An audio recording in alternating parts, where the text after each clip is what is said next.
Hello friends, welcome back to उषा's blog. आज मैं आसाम का एक बहुत ही फेमस और पॉपुलर फिश करी रेसिपी लेके आई हूँ।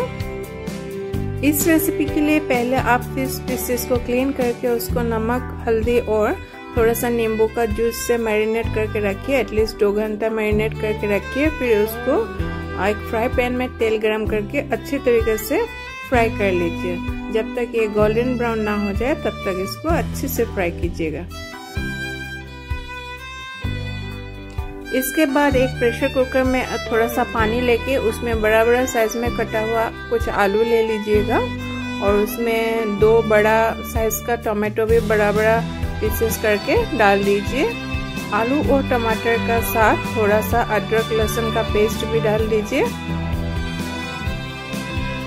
इसमें थोड़ा सा लहसुन का कलिया भी डाल सकते हैं। फिर कुकर में 2 सीटियां लगा के उसको अपने आप ठंडा होने दीजिए। फिश करी बनाने के लिए ऑयल में छोंक लगाने के लिए मैं थोड़ा सा जीरा लिया हूँ और साबुत जीरा और कुछ ऑनियंस अच्छी तरीके से स्लाइस कर लिया और फिर 2 तेज पत्ता लिया, 1 सूखा मिर्चा लिया और थोड़ा सा जो धनिया पत्ता का बचा हुआ टहनिया था उसको भी मैंने ले लिया। एक कढ़ाई में तेल गरम करके फिर उसमें थोड़ा सा जीरा, तेज पत्ता और सूखा मिर्ची डाल के अच्छे से फ्राई किया। फिर उसका बाद स्लाइस किया हुआ ऑनियन डाल लिया। ऑनियन को भी अच्छी तरीके से भून लिया।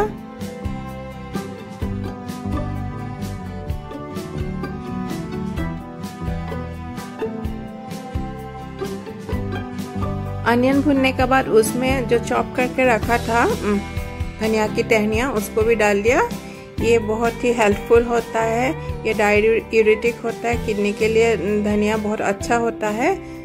इसीलिए मैं इसको धनिया का टहनी को फेंका नहीं, उसको भी डाल दिया। फिर नमक, हल्दी और कश्मीरी चिली पाउडर डाल दिया।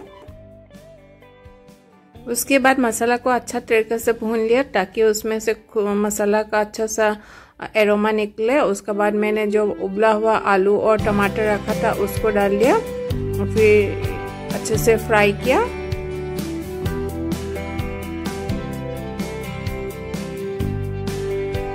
सब्जियां अच्छा से फ्राई हो जाने के बाद उसमें जो मैं फ्राई करके फिश रखा था वो फिश पीसेस डाल दिया। फिर इसको लो फ्लेम में मैं 3 to 4 मिनट्स फ्राई किया।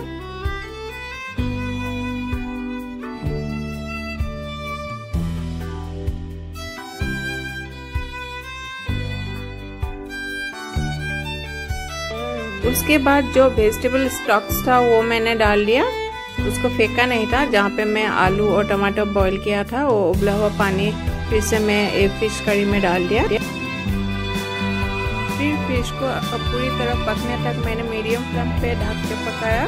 बीच बीच में ज़रूरत पड़ा तो उसको स्पैचुला से हिलाया भी है। आप भी ऐसे कीजिए, बीच बीच में जब भी ज़रूरत पड़ेगा स्पैचुला से आप हिलाते रहिए करी को।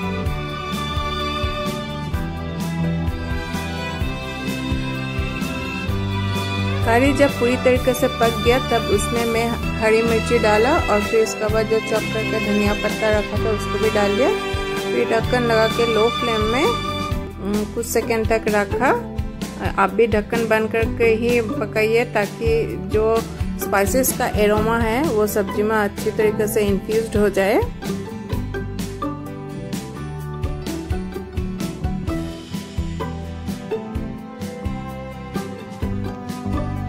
फ्रेंड्स, ये देखिए मेरी आसामीज फिश टेंगा करी रेडी हो गया है।